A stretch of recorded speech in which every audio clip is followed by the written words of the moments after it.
Welcome everyone. This webinar is brought to you by the Ohio Employee-Owned Network at the Ohio Employee Ownership Center located at Kent State University. We are a nonprofit training and outreach organization focusing on employee ownership. Today we have Alex Freytag of Ownership Thinking, and our session is called Creating Incentive Plans to Support Your ESOP. Alex, take it away.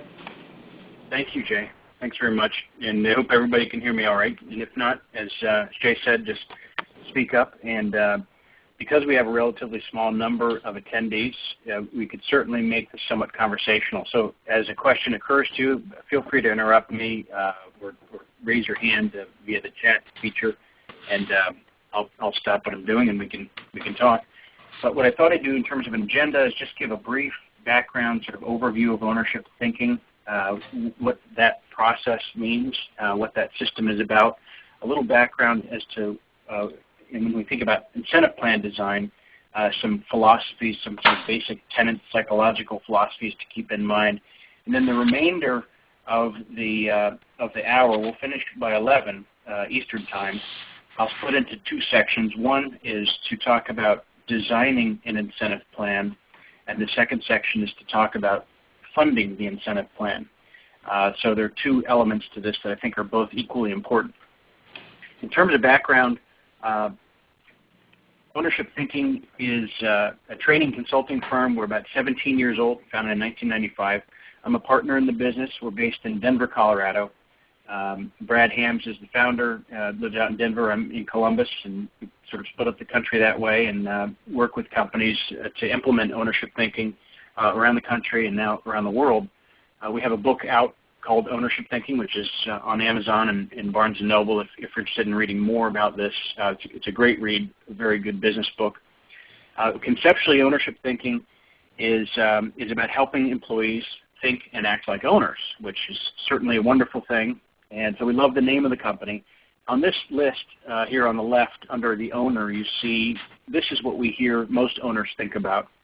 And if you're an owner in your company, I'm sure you'd agree with most of these things. You worry about cash flow and all the risk that's involved, growing revenue and new revenue streams and market share and so forth, controlling costs at the bottom there, employee retention. If you take your owner hat off for a minute and think about what do my employees think about? When we ask this question, the types of things we hear are on the right. The first thing that usually pops to mind is paycheck, benefits, job security, certainly. And people, it's top of mind for employees. Friday comes up, or perhaps my personal time. The work environment. Do I enjoy the environment, the people I'm working with? Do I have opportunities to grow? These types of things. When you think about what that list on the right is all about, it sort of boils down to it's all about the employee. It's all about me. This is all me stuff. The list on the left is all about us, the company. And so conceptually, ownership thinking is about helping employees think not only about me, because that stuff's very important, but also about the company. And so this is sort of the basic thesis of this as we get into talking about the incentive plans.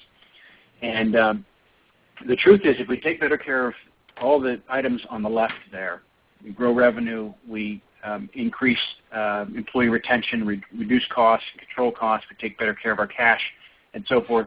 We do all the right things, all the correct things for the items on the left, we're definitely going to be able to take better care of all the stuff on the right. And that includes better incentives, profit sharing, certainly the growth in ESOP value over time as a long-term incentive, job security, and so forth. And in our experience, having done this for as long as we have, we know that about 8% of profits are falling through the cracks in most businesses. And it doesn't mean employees get up in the morning and say, I'm going to go do a crappy job, but a lot of times employees don't know where all the money's fallen through the cracks. So when we get into the portion of this webinar where we're going to talk about funding the incentive plan, it's important that we engage everybody in the organization toward having that owner's hat on and looking for opportunities in the business, inefficiencies, identifying inefficiencies, and then having a system to tackle these so that they become active participants in funding their incentive plan. And one of the basic sort of tenets of what we do at Ownership Thinking is to eradicate entitlement mentality in businesses. Entitlement mentality is about I and me. Entitled people think they should get things just for showing up. And as you can see from this picture here, this group of trophies. This was taken, I took this photo at my daughter's Pinewood Derby. And as many trophies are there, that's how many girls were competing with each other. So everybody gets a trophy. And this type of thing that we do as adults, as parents, as employers, can lead employees, children, and so forth down into this sort of entitlement mentality where they feel like they're owed things just for showing up. And when you think about an incentive plan, this is the most damaging element that I see in most incentive plans, is that it has become an entitlement. So one of the most important cases I want to talk about today is how do you develop an incentive plan that doesn't become an entitlement, that becomes recognized as reward for results achieved and not just rewards for activities. Just showing up is not enough to win. And so I won't go down through each of these bullet points, but these are some food for thought here. The bottom one is very important, though, the characteristics of the best companies. Now, these are companies, when you think of what are the best companies in this country, these are the companies that would come to mind for you. Maybe it's Southwest Airlines, maybe it's Apple, maybe it's Zappos, maybe it's Starbucks, whatever it might be. But what are the characteristics of these best companies, these large ones? And how does it apply to smaller and medium-sized companies? The three characteristics that we see in the best companies are that they really care. They care about their people. They care about their products and services. They care about mission and values. They care about alignment of everybody in the organization with what their company stands for. So this element of caring is pervasive through these best companies. The second characteristic we see in the best companies is they have fun. And during this presentation, I'll try and talk about some of the things that companies do to try to inject fun into that environment. People spend probably over a third of their lifetime at work. We should definitely enjoy it and feel like we're part of a winning team. And the third characteristic is interesting, and it'll tie definitely into our incentive discussion, which is high expectations of performance. So the best companies care, they have fun, and they have high expectations of performance. And related to that last point, a lot of people think, where do these expectations come from? Some folks think high expectations come from the top down. But in the best companies, you'll find, and you may experience this in your company, the high expectations come from throughout the company. Everybody in the organization is on the same page, and everybody has these expectations of results. So there's this element of peer pressure, positive peer pressure, that exists in these best organizations and these expectations. Now, this bell-shaped curve here, we have productivity on the y-axis, low to high, anxiety on the x-axis, low to high. This comes from a book called Danger and the Comfort Zone. You can see the author there, Judith Bardwick. Published in 1995, she's a psychiatrist, and she did a lot of research in businesses about these three elements, entitlement, earning, and fear, through interviews with thousands of employees and managers and business owners, and established this sort of basic model here. In companies on the left-hand side of the curve that are mired sort of entitlement, she found that these types of comments were coming out of employees. A sense of entitlement. I have it coming. If you think of an incentive plan, you get the end of the year and people expect to get paid because they've always gotten paid. That's a sense of entitlement that people have about an incentive. There's no tie to the performance necessarily in a lot of cases when you sense entitlement in your culture. I did the best I could. I like things just the way they are, not a lot of change. But people in this type of environment are rewarded on busyness. And you see what we found is that productivity is generally much lower in these organizations, which is directly correlated with profitability. Anxiety is also very low here. There's not much asked of people. So back to the best characteristics, the characteristics of the best companies, there are not high expectations here anywhere in the organization, from management or from all the employees in the organization. So it's somewhat of a miserable place to be. In other types of organizations, she found earning. Let's go for excellence. Have you thought it through? Shoot for the big one. These types of high urgency, high energy types of comments, higher levels of productivity in these organizations, higher levels of profitability, and she found a trade-off here. There's a higher level of anxiety. So this is required results. This is high expectations of performance. A very important point as we get into talking about incentive plans. We want to create an earning mentality in our organization, and to do that requires more than just designing a good, effective incentive plan. We have to create an incentive where there's a sense or a potential of failure, potentially. And I want to draw your attention to this quote at the top. She found that motivation is highest when the probability of success is 50%. And so as we talk about incentives and the specific designs for incentive plans, we'll talk about having a minimum acceptable threshold of profit that the company has to reach before an incentive payout is earned. And it should be earned, and certainly not in this entitlement mode. The other piece that we see in companies is this item of fear here. And what happens is companies have such high expectations of performance without any support that it causes people to race around worrying about their jobs, worrying about getting yelled at, worrying about getting fired, and fear certainly is not advantageous for productivity. So productivity drops back down in high fear cultures. If a culture is in entitlement and they decide they're going to try to get into earning mode and they start measuring things and holding people accountable and trying to move into earning, the first place most entitled folks will run is over to fear because they feel like they can't hide anymore. They're being measured. One of the elements of that I'll talk about today is the importance of measurements and getting the employees engaged in driving improvement in the organization, and that requires some transparency with information and some systems that get them communicating more frequently about the performance of the company and identifying areas of opportunity and inefficiency so that they, again, become active participants in creating this earning environment. So Judith Bardwick talks about this winning organization, and I would argue that it's intrinsically valuable to be part of a winning organization. When companies are doing well financially, when there are opportunities for growth and there's employee recognition, people want to stay up in this zone. There's a high there. It's like winning a big football game, maybe even in overtime, that you weren't expecting to win. There is just a huge buzz, and people are very psyched up. So we want to keep that high energy, high productivity, and it requires some development of some tools there. So that's sort of a background of where I want to get to before we dive into the specifics of incentive plan design. Number one, we want to create an earning plan, not an entitlement plan. And number two, really engage the employees to begin thinking like owners, thinking and acting like owners. These are the four components of ownership thinking: the people, the education, the measures, and the incentives. And certainly the people are the most important piece of this. If you have the right people in the organization, you can do a lot of things with that. You can fill them with information, education, track things, get them involved in understanding the business from an owner's perspective, and then everyone shares in the rewards at the end. So it's a neat little structure. This ownership thinking process, the system gives a language to the design of an incentive plan as well as an engaged culture. And what we end up with is a culture of ownership thinkers. So I'll dive into each of these components. I'll start with the incentives, though. Now, most incentive plans, in our experience, do not work. And there are a couple of main reasons that we see that are common among companies that complain about their incentive plans. One of the first ones that we hear is that the incentive plan is way too complicated. When something is complicated and the employees don't understand the incentive plan, they don't trust it. And if they don't trust it, they're not going to work toward it. It's not going to motivate them. And so complexity can really kill an incentive plan. And I think it gets to this point where the owners have the best intentions of creating incentive plans, but they try to get too much into the details. The design of the plan, I think, is probably less than half the battle. The other part of it really is the second reason most incentive plans fail, and that is that employees generally are not given the tools and the information and the training to get more actively involved in understanding what they need to focus on. What activities do I, the employee, need to do and focus on and measure and drive that will help me fund this incentive plan?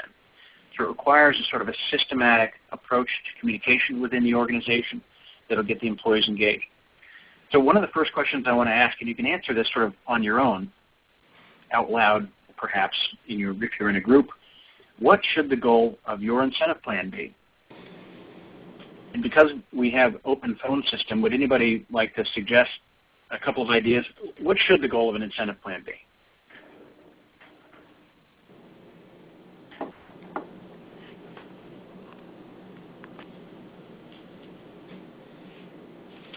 I'm a psych major, so the first thing I think of when I think of an incentive plan is it should motivate somebody. It should motivate the employees. It should motivate people.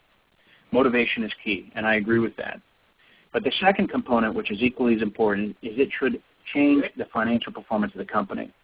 So to put those two ideas together, the ideal incentive plan, and you might jot this down because it's the key premise to this whole thing, the ideal incentive plan should shape employee behavior toward improving the financial performance of your company. It should motivate folks to make improvements in the company. And with that basic sort of thesis, we want to think about what are some elements of a poorly designed plan and what are some elements of a well-designed plan. Now, this is in our research over the last 17 years. We've seen a lot of different plans, hundreds, thousands of different plans now, and we've seen a lot of things that work and don't work. Now, one key sort of caveat here, with incentive plan design, there's no silver bullet. And you really have to look at your situation and understand what elements need to be pulled in and what are not going to apply. But taking this list on the left, separate fiefdoms. A fiefdom is sort of like a kingdom. What I see in a lot of companies is that they set Alex? Yes. I think there's a question. All right. Okay, I got it. Thank you. Are we good? Go ahead. Okay. What I see in a lot of companies is they set up incentive plans either based on departmental performance, and although that sounds right, it sounds nice, well, this department does this, so they have this incentive plan, and this other department has different responsibilities and role in the organization, so they have a different incentive plan. And pretty soon you have 5 or 6 different incentive plans in the organization, and you might even be missing a few people because maybe you don't have an accounting department incentive plan. So how do you account for those folks? So there's a sense of a lack of fairness there that you can get into. But the couple of the real challenges with separate incentive plans within your organization is you can pit the departments against each other.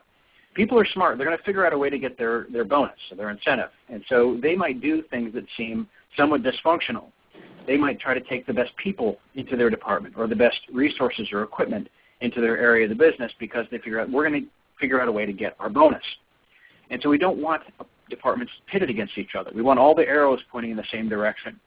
The other concern I've seen with having these sort of separate fiefdoms is that you can have an instance where a department earns their incentive. They achieve their goals, and it generates a payout for them. But perhaps the company hasn't made money. Maybe the company is struggling for other reasons. And it's perverse to pay out an incentive when a company is struggling. We want to, again, have everybody aligned and increase the financial performance of the company. So we want to not put the company in jeopardy by that. And we want to avoid discretionary incentive plans. This is where you get to the end of the year, you have a little bit of money left over, so you decide, hey, we can pay a bonus. And so you carve out a little bit, and you give the money to some folks, and maybe not everybody gets some, or maybe it's uneven, but it's basically a very sort of emotional type of payout, and it's certainly not going to be perceived as fair in a lot of cases. It's like, what have you done for me lately kind of thing. So we want to make sure there's a structure to it, a system to it, a formula to it that you can go back to and stand behind. Unattainable goals. This is usually the employee's perception that the goals are unattainable. Oh, we could never reach that. That's impossible. Well, once they start to realize all the money that's fallen through the cracks in the business, and that requires some business education, business literacy, and a bit of engagement to untap what's going on in their brains and what they see in their lines of sight in the company, they start to realize, wow, we could really reach that 6% or that 7% or that 10% profit at the end of the year. So we want to educate folks to help them understand why these goals and why we feel these goals are attainable. You can also use industry information to start to demonstrate the fact that profits might be at 5% or 2% or whatever your industry averages might be. Available online with different sites. One's called Profit Sense, C-E-N-T-S. ProfitSense.com has industry averages. No perceived value. This is, you get to the end of the year, you have a little bit of money left over, you decide to pay everybody $50. It's not going to change behavior. We're trying to shape employee behavior. And so if it's not perceived as valuable, if it's not getting their attention, if it's just a small number, it's not going to change behavior. So it goes back to psychology. We want to reward the behavior but make it very noticeable type of rewards. But again, we have to protect the company. So I'm going to show you some examples of this in just a minute here. Uncommunicated goals. If I'm an employee and I don't know what drives the plan because it's not been communicated to us, there's no link to the work that I'm doing. And I want there to be a strong link between the activities that the employees do every day, the employee owners in these businesses, and those potential payouts that they have at the end of the period for their incentive plan. The last point on the left here, changes during the communicated time frame. This is an important one. I see companies get into trouble in 2 ways here, one of 2 ways. Typically, they come out of the gates and they set the bar at a certain level, but they don't quite reach the level at the end of the year. Well, they want to be nice. The owners want to be nice, and they decide to pay out the bonus anyway. And that sends the wrong message to the employees about whether we stick to our goals and whether goals really matter. But basically what we're doing is lowering the bar in order to generate a payout. It creates this entitlement mentality. The company's always going to take care of us. Yeah, we didn't reach our goals last year, but they paid it out anyway. And you have a sense of a lack of credibility over time that occurs here, which really gets into that whole issue of trust. The other side, the other way to damage, is to set your threshold, and you come out of the gates in the first quarter, and you knock it out of the park. You have a great first quarter, so you pay out a big incentive at the end of the first quarter, and then you have a great second quarter, and you pay out another big incentive in the second quarter, and you stop for a second and think, well, I didn't think we were going to be paying out such big bonuses. Let's raise the bar. And if you raise the bar in the middle of the game, if you change the rules in the middle of the game, it erodes trust, and people don't forget that for years and years. It's like a football team driving down the field, and suddenly the end zone gets moved another 100 yards back. And people sort of throw up their arms and say, you know what, whatever. And so you erode the trust. And we really, what I encourage people to do, and this is a perfect time if you're on a calendar year to be thinking about your 2013 incentive portion. When you look at your budget for 13, you want to calculate and incorporate the incentive discussion with your leadership team and how that's going to be structured based on what your strategy is for 13. And so incorporate that into that, and then set the rules and say it's going to start January 1, it's going to end December 31. We're not going to change the targets in the middle of the year, and we'll do our payouts if we reach our certain goals. And then you get to the end of the year. Next year you start looking at 14 and so forth. So very important that very solid credibility is built there. On the positive side, we want to make sure all the incentives are self-funded. They have to pay for themselves. If you think about it, if you design an incentive plan that doesn't pay for itself, what are you really creating in your business? You're creating an expense, another expense. And we're not looking for more expenses. We're looking to drive improvement in the operation. So we want to make sure it's got to pay for itself. And I'll talk about that as we get into the business literacy component and the KPIs part of this. It's got to be perceived as valuable. You know, it's not $50 for the end of the year. Maybe it's 10% of my wage. That starts to get interesting. People go, okay, that's interesting. What do you need me to do? And I'll show you an example of that. Shared targets. We want all the arrows pointing in the same direction in our business. We want everybody targeting that same goal, profitability of the company, driving wealth in the business, growing our ESOP. Very important piece to this. Making sure that understandable goals goes through communication and some tools that the employees know what activities they need to focus on that will drive the plan. We need to set up a stretch goal, some line of sight that's much further out there. If we did these 17 different things, maybe we could hit that. But we ultimately always want to be driving it back to the ESOP as well. We want to look at this, look at the ESOP as a very long-term line of sight. And some young employee owners in businesses don't even feel connected to that ESOP because it's so far down the road for them. An incentive plan that will help keep that line of sight much closer. Maybe it's quarterly or maybe it's annual, but it's a much shorter line of sight, and that way you're combining the power of the ESOP for that long-term incentive with a short-term cash-based incentive that's more localized. Overall, we want to clearly align the employee's behavior to the business objectives. So very, very important piece to this. This is all about company alignment to what we're trying to do with the company. Now, a few questions you'll want to ask yourself and your leadership team as you get into this.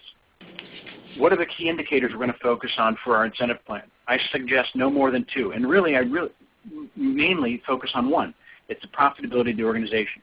Sometimes if cash flow is a big issue in a company, you might have somewhat of a gatekeeper where profitability is the primary key indicator that you're focused on that drives the incentive plan. And then cash flow, let's say it's average collection days. Let's say they're above 50. You might say we're going to pay out none of the bonus if the average collection days are above 50. But if it's 50 down to 40, we'll pay out 75% of the bonus. And if average collection days are below 40, we're going to pay out 100% of the bonus. And that way you're combining the 2 key indicators. We want to keep it very simple, though. And I think as you add more key indicators into the mix, and you're giving this department an incentive for on-time delivery and this department an incentive for customer service or whatever it might be, you start to really confuse the issue. And remember, my number 1 point about this is to keep it simple. Most incentive plans are way too complex, and employees can't even describe them. They don't even know how they're calculated, but they do enjoy when they get their bonuses. We want to create a strong link here, so it has to stay simple. In order to determine a threshold, we want to look at past performance. Number 3, upside dollars. And I'll talk about rapid improvement plans before we finish here. But this is about anything over the threshold, incremental dollars over the threshold toward a stretch goal. A portion of those incremental dollars over that threshold are going to go into this incentive plan. And so we want to sort of estimate what is our upside potential. Where is that money falling through the cracks in our business? And you want to make sure to look at historical bonus payments. We want to shock the system. If people are used to getting thousands and thousands of dollars and suddenly they get $1,000, you can really have a morale issue on your hands. So you've got to be conscious of that. Again, there is a lot of art to this versus science. Examine the split. So I'll talk about this with an example in just a minute here. But after we reach a threshold, what percent is going to go into the incentive versus is staying in the company? And so a lot of times 60-40 is a split, company versus incentive, or 70-30, something like that. I'll talk about in a second. How are we going to divide the incentive pot? Are we going to cap the plan? In ESOP companies, I strongly encourage you to look at potentially capping the plan. The score at the end of the game in an ESOP company, as we know, is company value, and we don't want to evacuate the company each year of a bunch of cash just because we've hit the jackpot on our incentive plan. We want to create enough of an incentive to change behavior, though. And textbooks, a lot of research has been done on this. What percent really changes behavior where you're not leaving money on the table? You're not giving away the farm. And so I'll talk about that in just a minute. How frequently are going to pay out? I suggest quarterly, and this just goes basic psychology. The more frequently you reward behavior, the more likely you are to get that behavior. And if we do it quarterly, we're having an excuse to communicate with our workforce on a frequent basis. We're telling them about past performance. We're being honest with them. We're being transparent with them. And we also have an opportunity to talk about the next quarter, going forward, looking out that windshield. What are we going to do? What's the potential of this payout at the end of the year if we did this, this, and this? And then roll out and train the program I have here. So I'll talk briefly about that before I finish today. In terms of basic structure of the plan, I'll give you an example from just a sort of a very generic company. In this company, if you look on the left side of the slide, what we have here is a profit before tax, PBT, threshold of $300,000.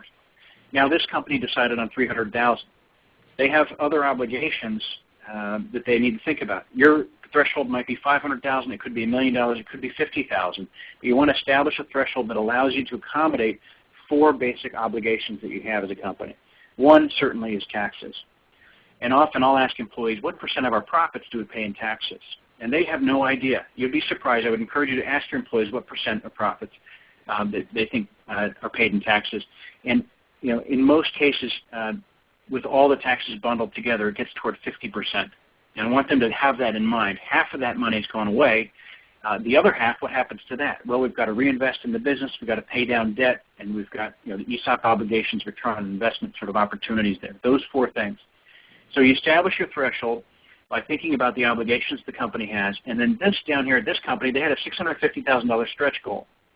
So that's $350,000 incremental profit over the threshold. And how are they going to split it? They put 40% in the pool, and 60% stays in the company. So you can see that's the split we're talking about. Why 40%? There's nothing magical about this number 40%. The key is we want to create an incentive pool that when paid out is a meaningful percentage for the employees. At this company, it was 10% of total wages. This is for hitting a stretch goal that they've never even been near before. So $140,000 is 10% of the total wages. So you can imagine what are my total wages in my company? This company is $1.4 million. So that helps you kind of get to that incentive pool. It would be meaningful. Now, Daniel Pink, who's an author, wrote a book called Drive. I highly encourage you to read that as you're considering incentive plans. He talks about meaningful ranges of incentive that causes changes in behavior. And he also talks about the fact that it's not all about the money. And I agree with that 100%. Money will only change behavior so far. There are a lot of other sort of intangible, more intrinsic, this is extrinsic, more intrinsic value enhancers to keep employees happy and content and recognized at your company. Daniel Pink talks about 8 to 12% of wages being a meaningful range when the company is knocking it out of the park. So keep that in mind. In this type of format here, the incentive pool might be 2% of wages here, 3%, 4%, 5%. As we get to this stretch goal, it starts to get toward 10% of total wages and then above. This company decided not to cap the plan. You can see this arrow. So if they have a killer year and they reach $1 million, again, 40% of anything over 300 is going into this pool. So what I want to draw your attention to on this is very simple. It's one number, and 40% of anything over the threshold goes into the pool. How many employees are eligible? I'm a big fan of broad-based plans. Everybody is participating. We want to get a team. Again, this is a great way to think about this is the profit-sharing plan, the incentive plan should be considered we compensation. It's about us and our performance versus an individual's compensation where maybe they have a base wage, they have commission, they have benefits, they've got everything related to their little job and their important job. If you think about all those folks in the business having their me comps, this is about we compensation. So we want to incentivize the team here. And this helps push peer pressure in a positive way, people holding each other accountable, and again, high expectation of performance. So how is this $140,000 going to be paid out? Well, there are a couple of ideas here, and there's not a right or wrong answer. You've got to choose sort of what works for your culture and your environment. This is one way. This is as a percentage of wages, and you can see at the bottom everybody's getting the same percentage of their salary. So let's take this $60,000 a year person. We're going to pay this incentive out quarterly. We have a $1.4 million payroll. We've got an incentive pool, I'll go back one slide, of $140,000. Let's say the company reached this milestone here, this stretch goal of $650, created this pool here. So if they've got this type of payout, in the first quarter, we encourage and coach companies to bank or reserve 50% of the first 3 quarters potential payout and reserve it to the end of the year, each of these first 3 quarters. And the reason for that is if you pay out 100% of the bonus the first quarter and 100% of the bonus the second quarter and you think you're having a great year and then suddenly the bottom falls out, you obviously can't go back and collect that money from your employee owners. It's gone. And so we want to protect the company. We want to be smart about this, but also give them a line of sight as to what the potential is. Now, one thing I encourage you to do is this word bank can be very confusing. If you tell the employees we're having a quarterly payout and 50% of that quarter, each quarter, first 3 quarters is going to be banked, they may think that's guaranteed at the end of the year. And I want to make it very clear for them that it's reserved. It's not being held somewhere. It's reserved for the end of the year, provided that we surpass our threshold. And you can reconcile it all at the end of the year. But if we did have a bad third quarter, that reserve would get absorbed into offsetting any losses in the third quarter from the company. So we want to, again, protect the company, be very smart about this, and do a lot of communication with the employees so everybody's aware of the method to the madness in this. So, again, 50% here, and then the other 5/8 is paid out here, total of $6,000, for somebody making $60,000, 10%. So that's one way to pay out. In ESOP companies, I often encourage and see companies go in this direction. One of the great things I love about working with ESOP companies is they very, very much see the value of this we compensation logic and philosophy. In this case, the company had 35 employees. They have a bonus pool, again, same bonus pool, $140,000. Everybody in the business gets the same dollar amount.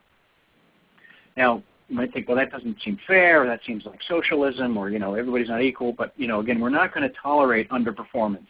We're going to get rid of the folks who are underperforming, or we're going to coach them up and help them perform better. We want there to be positive peer pressure in this. So this is a very powerful message that you send to your workforce when you tell them that everybody's going to get paid equally. Say, hey, we're all on the same team here. We are all going for this we comp. We're going to try and build this pool all together, and we need everybody to hold each other accountable and push each other and drive each other, these types of behaviors. So it can be very powerful. So that's an example of the design of an incentive plan. And again, I don't think it's the end-all, be-all. I think number one, want to keep it really simple is the most important part. So choosing those numbers, understanding who's going to participate in the plan. I talk here about a separate management pool. And this is not common, but it is something to consider. If we have a group of managers or key execs where that if we did an equal payout, that's just not going to do it because we're looking at historical payouts. What other type of design system could we separate this group into that would help if maybe they get 10% of their wage in the company-wide pool, but they get another 4 or 5% in the separate management pool? Maybe that would be one way to think about that. And you've got to really consider that. The other thing that I found is if you do set up a separate pool for a select group of people that participate in both pools, you want to make sure everybody in the business knows that there's a separate pool because they're going to find out eventually, and then you've got a big morale problem and a credibility problem on your hands. So you want to be very honest and upfront and open with what's going on. We don't have to spell out all the details of how it's structured and all that, but we want people to know. And hopefully it makes people ambitious to be in that management pool, to be in that leadership pool. So these are the questions. Again, we went through these prior to sharing the example, but these are the questions to consider for your plan. Threshold, stretch goal, what's our total payroll? If we're going to pay out equally, what's the total number of employees who are going to participate? If we want to get to 10% of wages, what percentage share, like that's that 40% or 30% or 20% or whatever it might be, and are we going to cap the plan, and how are we going to pay it out? So those are the basic questions for the plan. Alex, switch gears here. Yes. Alex, this is Jay. Maybe we should just kind of take a breath and Sure.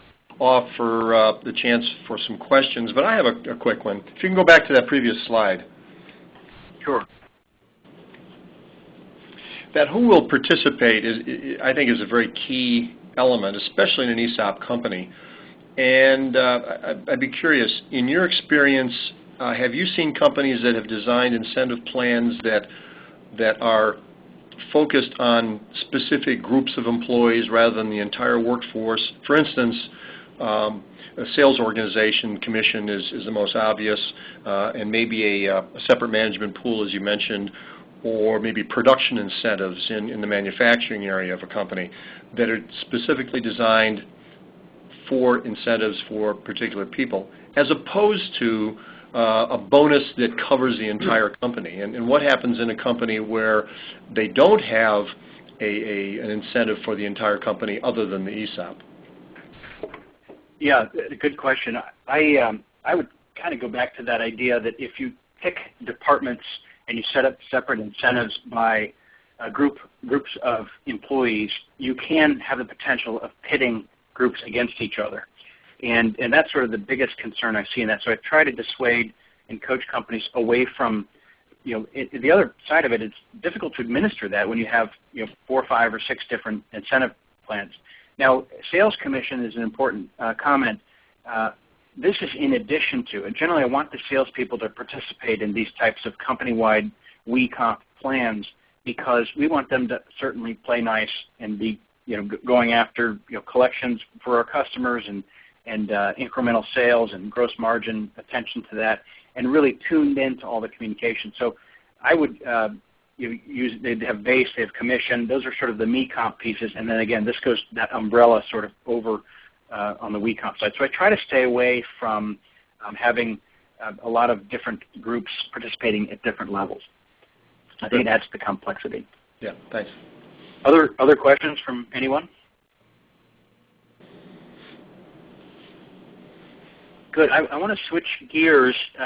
When we talk about design, again, I mentioned on the design side, no silver bullet with that, but keep it simple and make sure there's some structure to it that people can understand.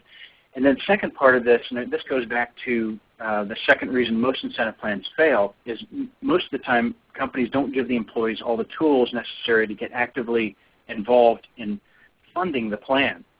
So I want to talk first about this education piece. I encourage companies strongly to get into financial literacy so that you can talk very candidly about the incentive plan. If people don't know what you're talking about when you're getting into financials and talking about thresholds and profit before tax and all this, they need to know what's a basic P&L. Now, what's a cash flow statement? What's the difference between cash and profit? How do we make money at this company? How do I add value to the company?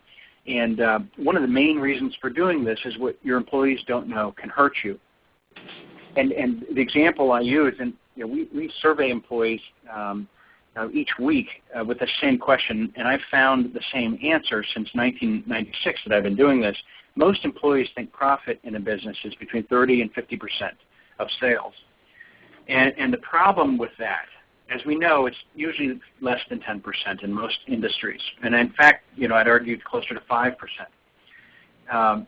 But we know that if employees think profit is 50% of revenues or 30% of revenues, that they're not as tuned in to waste, and there's a lack of urgency there. So that hurts the organization standpoint of discipline and controls and theft or whatever it might be, productivity certainly, use of materials, use of their time, how long they take their breaks, urgency getting out to the job, fuel costs, all the different kinds of things. If people aren't urgent about it because they think, hey, we're rolling in the money, we got all this money. And they don't say we're rolling in the money, they say the owner's rolling in the money. So there's this division there, there's bitterness there. That's the other piece of how this can hurt you in terms of morale, where you have us versus them. We're doing all the work and they're making all the money, these types of things. So I strongly encourage companies to get into a system of financial literacy, a frequent strategy related to ongoing communication around how the company performs. This is an exercise I use frequently. If we say a company does 5% profit, well, every dollar in sales that comes in, how much eventually ends up at the bottom line? A nickel. Right? Well, if we teach the employees, hey, if we save $1 anywhere in the business, how much ends up at the bottom line? And they say $1. And that's a huge difference. When you look at this line, this profit line down here, the important piece is their incentive plan is based on this number.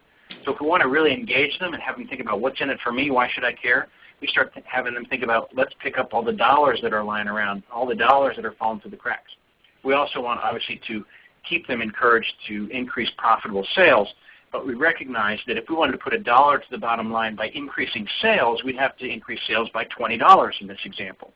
So teaching the employees about these types of basic things, even the structure of an income statement, a P&L, sales minus expenses is profit. One of the best ways, I think, to teach non-financial people about financials is to relate it to household finance. So sales would be a paycheck. Expenses would be the phone bill and the cable bill and the car expenses and the mortgage and so forth, and there's a little bit of money left over.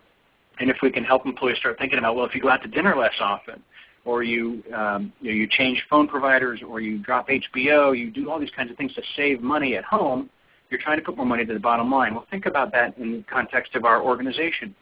Everybody in our business can see something in their line of sight that can be done better. And I want to tap into that intellectual capacity, that cognitive surplus that I know that people have, and get them to brainstorm on where's the money falling through the cracks. And we use this exercise in small group activities to get everybody to start to share all these ideas, to get pages and pages of ideas from the employees.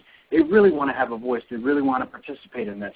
And what you're doing by gathering this information with the employees is that you're, number one, identifying a lot of potential areas for the company, but number two, you're starting in their minds to draw a connection between all the stuff that they do every day and those payout opportunities they may have at the end of the quarter or the end of the year. We want to drive a strong link between activities and payouts so that they realize this is not a gift that we're giving you for being part of this company. This is earned compensation. You guys should be proud of this. This is great. You did all these great things this quarter, and so we earned this. And you can pay it out and create a great communication exercise for your workforce. The second piece I want to talk about, and really the last piece, but I would argue possibly the most important, is this side on the measures. And I'll leave just a few minutes for questions at the end. But the measures is a very important piece. We use the term key performance indicators. I think you heard me say that before, and this is my definition of KPIs. We want the employees to really understand what is a KPI and not just focus on the financials. Financials, some problems with that. Number one, when do we get our financials? After the fact. It's after the month is over. It's too late to do anything about it. Oftentimes, there's a big gap between what the employees do and what they know that they do every day, and when they look at those financials, maybe at the end of the month or the end of the quarter, they don't feel like they created those financial measures. They feel that's the CFO or the leadership team. So that's not really where we can get the connection with the employees. What we also want to focus on with KPIs are the operational, the activity-based measures. This is the stuff the employees do every day that they can really get their hands around and really understand. When I do this at my job, it rolls up to these financial indicators. So leading indicators and lagging indicators. KPIs are a collection of both of these. And we want to focus on the ones that are going to have the greatest impact on the company. So how do you identify those? I suggest surveying all of your employees. Tap them for ideas. Again, cracks in the table exercise, those types of things. Get them to submit and participate in contributing these ideas. Let's call this intellectual data. You also want to gather lagging financial data, historical. I look at 5 years of data, and take your leadership team with all of this data and comb down through it and come out with what we think the key issues are. From those key issues, we can identify what measures we need to focus on. Again, this is all going back to engaging the employees so they understand what they need to focus on to drive payouts and their incentives. It also creates a sort of high-touch, high-participation culture. As an example, a company had surveyed their employees. They came back with this type of summarized information. Revenues falling off. They had too many eggs in just a few baskets, so a lack of client diversity. They were losing money. The owner was doing all the sales, and she wanted to get out of that role. Close rate was deteriorating from the sales team. They had sloppy qualifying standards. and so forth. So all these issues came out of the intellectual data. We also looked at the financial data. We were able to separate into these two buckets. We've got, again, KPIs are financial and operational. Your operational KPIs, the ones the employees can really understand, the activity-based ones, are all going to be different from this company, certainly. Financial will probably be quite similar. Maybe growing and diversifying their revenue, growing margins, reducing overhead, certainly. Everybody wants to do that. And focusing on this profit before tax as the incentive driver here. So they had these types of issues, and with that you can create scoreboards. I strongly encourage scoreboards and companies to have huddles, huddle systems throughout the organization. A leadership huddle, departmental huddles, you can have a sales huddle, you can have a team huddle out on the floor, you can have a huddle in the warehouse, you can have a huddle out in the field, you can have a huddle on cell phones before the shift starts. They don't have to be long. They're huddles, using the game analogy, because they're supposed to be quick. Everybody comes in, they get the plan, and then break. Everybody goes off and does their position. So with this scoreboard, there are three things I want to draw your attention to, really important. This turns financial reporting on its head. This is not about the CFO making a presentation every quarter about how we did last quarter. That's called a presentation. This is a conversation. This is frequent.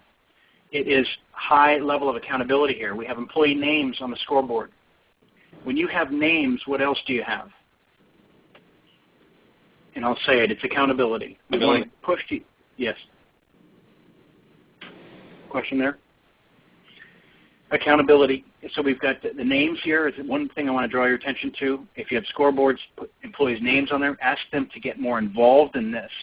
Again, we're trying to drive this profit number so we maximize our profit sharing and our incentive payouts. We want to teach our employees how to forecast. This means looking out the windshield instead of in the rearview mirror. We do want to look at how we did last month, but we don't want to dwell on that. It's too late to change what's been done already, but we want to focus on what we're going to do behaviorally going forward. When you have huddles on a regular basis, you identify issues early and get employees more actively engaged in understanding whether we're on target or off target. The third piece is down here below the black line, these activity-based measures. Very important that your scoreboards don't have just financial measures, but also have operational activity-based measures. This company is focused on cash and collections and so forth. The other piece of the measures, I mentioned scoreboards and huddles at different levels of the organization, and I use this analogy of a waterfall in an organization. The key here is you want to have alignment throughout the organization. From the top downstream deep into the organization, there's alignment here. And I want to talk just briefly about rapid improvement plans and then open it up for questions. Rapid improvement plans are basically games to get employees actively involved in creating improvement on one specific KPI. This company wanted to reduce average cost per package. And so they set up a rapid improvement plan. They went through this set of steps. What key indicator are we going to target? What's the objective and the duration? Usually like it's 60 or 90 days. How much is it going to bring into the company? We want to have these RIPs be an element or a tool to help us fund our incentive plan. So we want to make sure it's worth doing. And then get the employees who are closest to that KPI actively talking about what steps do we need to address that will help us take care of this or improve this key indicator. And then have some fun around it. I mentioned the three characteristics of the best companies. They care, they have fun, they have high expectations of performance. This system creates companies of excellence, highly involved, highly engaged companies. This is just an example of their structure. They would reduce average cost per package to $1.50 in 90 days. They're going to brainstorm on what needs to be changed. Why is it costing us $2 to put a package of onions together is basically the key question here. Or why is it taking us 60 days? Why are our customers not paying us in 60 days? You can have a RIP based on cash flow. Having some fun with the themes around this, having some kind of celebration after you win one of the rapid improvement plans is very important. This was to get more sales from the website. This was to get the vendors to pay for the catalogs and raise money there. But this whole system itself is a great way to improve not only the profitability and financial performance of the company, and this is just one example, pre and post.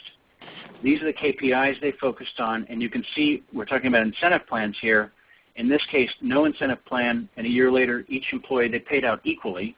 So it was the total bonus divided by the number of employees. Each employee got the same dollar amount, $3,300 per employee.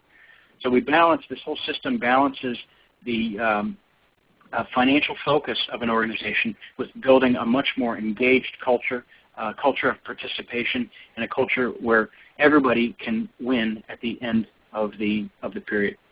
So with that, I will open it up for questions. Jay, if there are any questions. Yeah, do we have any questions out there?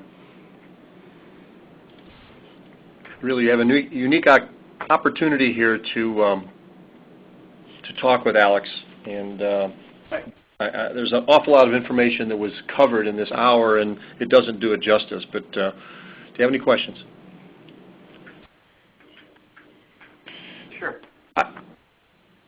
I have a comment. I just want to emphasize something that you said that I think is incredibly important from my experience, and that is what we're doing here is we're developing an ownership culture, as you mentioned, and we know that that leads to better performance, and how vitally important it is for the entire workforce to understand how the incentive is being measured.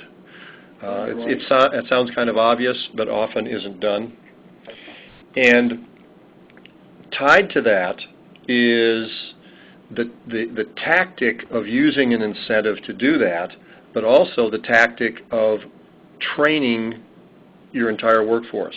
So the emphasis here is on making sure that they understand how to read the financials. How deep you go into that training is up to you, whether you spend a lot of time on the income statement and the balance sheet. But they really need to have fundamental understanding of how that incentive is measured and how the company makes a profit. Yeah, I obviously agree with you 100% on that. And I think it takes effort and time to do that. It's, designing an incentive plan is sort of like done in somebody's office, and then you kind of roll it out. But the real work is in helping everybody in the organization understand what they need to focus on that'll drive the incentive payout. And so I encourage companies to do that. What level of transparency you're comfortable with is an important discussion point. Some companies aren't comfortable sharing financials with the employees, and it's not necessary to share detailed financials with the employees. What they really can understand and get their hands around are what I call activity-based measures, and it's this kind of stuff down here, close rate and qualified leads. I mean, this is not open book management here. You could argue this is open book management up here, but this is the stuff that the employees can really relate to, and you have two choices as a business owner. You can not share information, and people will make stuff up, because in the absence of information, people do make stuff up, and that becomes their reality. Or you can share some information, and how much you share, again, there's sort of method to it, but first dip a toe in the water. Some companies use a dollar-based income statement, really referencing percentages, 100% at the top line, and then maybe gross margin or cost of goods sold is 70 cents, and we've got 30 cents left over, and maybe our operating expenses are 20 cents, and now we've got 10 cents left over, and then we've got to pay taxes. So those kinds of discussions can help you kind of dip a toe in the water and maybe get more comfortable with the idea of sharing, very broad P&L type of information. But I think it's a really important backdrop for the employees in order for them to feel connected to that incentive plan. Exactly right. Yeah. Right. Questions there, anybody?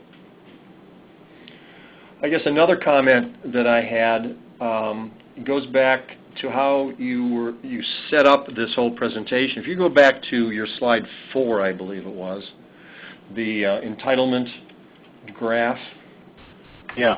From danger in the comfort zone. Interesting, as you were going through the explanation of that slide, I turned my chair over to my bookshelf and grabbed my copy of The Danger in the Comfort Zone, and I had to blow off the dust from the top of it. But just a personal experience. Back in the 90s when I was managing in an ESOP company, I discovered that book, and I read it, and I was taken by it immediately. I went out and bought copies for each one of our managers, our department heads in our company, gave it to them the next day, and then for the next couple months, we, at our staff meetings, we discussed it. So if you didn't catch that title, it's Danger in the Comfort Zone, Judith Bardwick, and I'm sure it's still out there and available. But a lot of it's an easy read. It's less than 200 pages, and it's well written. So. It is, yeah, and it comes from a standpoint of research versus it's not sort of a typical business book. It's just like she's a psychiatrist writing about this sort of basic reality that she's found in businesses. But I really do think it's important, and I think that's what separates companies of excellence from sort of mediocrity. And companies that do these types of things in terms of engaging the workforce, requiring results in order to earn the payouts, related to the incentive plan, really important piece to it. And business owners are nice, and so they can kind of get into a place where they want to be good to their people, and so they pay out anyway, or those types of things. But it does damage credibility over the longer term, and trust can be damaged as well. So I think it's a great backdrop to this whole thing. And Alex, we have a question there. You can read it? Yes. So an ESOP that's an entitlement, there are about 60 participants. Any thoughts on how to take the entitlement to turn it into something more? So we added ESOP 87. It was an additional program to enhance productivity, which is questionable. So it sounds like the ESOP's not serving as an incentive, and there's potentially a lack of energy around it.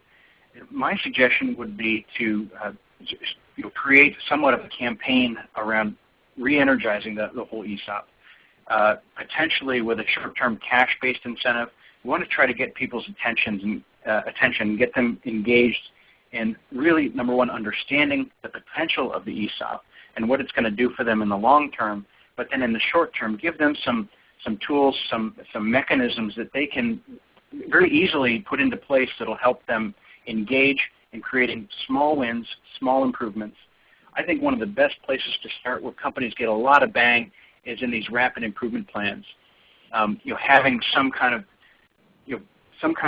KPI that you decide is really out of whack. Maybe it's an inventory level, or maybe it's on-time delivery, or maybe it's whatever KPI you can think of, something that's measurable that you guys have been tracking for a while, and say, let's get this improved to X by this short period of time.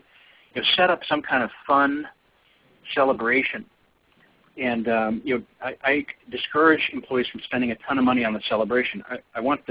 This is supposed to be just a recognition that we did it, but we don't want to we're trying to fund the bonus plan too, fund the incentive plan. So a celebration, though, will balance the financial focus with the sort of cultural, non-market-based incentive. So it balances the intrinsic and the extrinsic. But I think it sounds like there's a lack of urgency or energy that revolves around that ESOP, and you might need to have some sort of a champion to take steps toward making changes. And I think a cash-based incentive plan would help as well.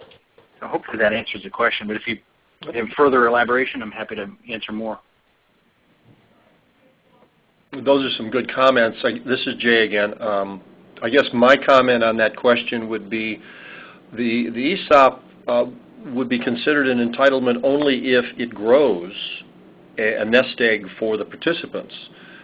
If it doesn't grow that nest egg, then it fails to be an entitlement.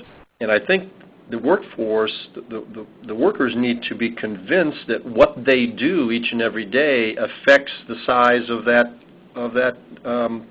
nest egg. That's right.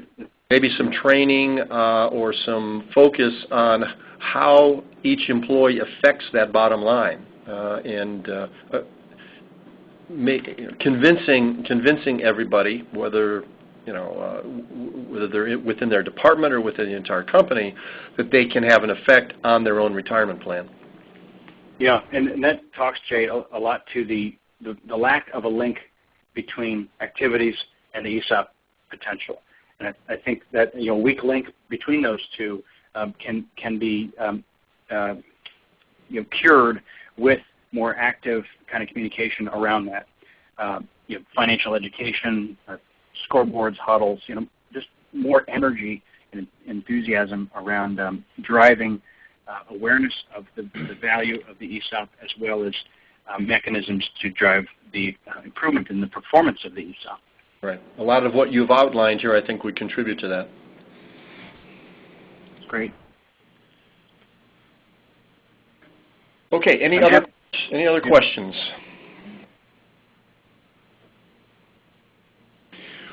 Well, I want to thank you, Alex. Our time is about up, Absolutely. and I want to thank you for being with us today. I think there's some great information. As I said, a lot of territory to be covered in 1 hour.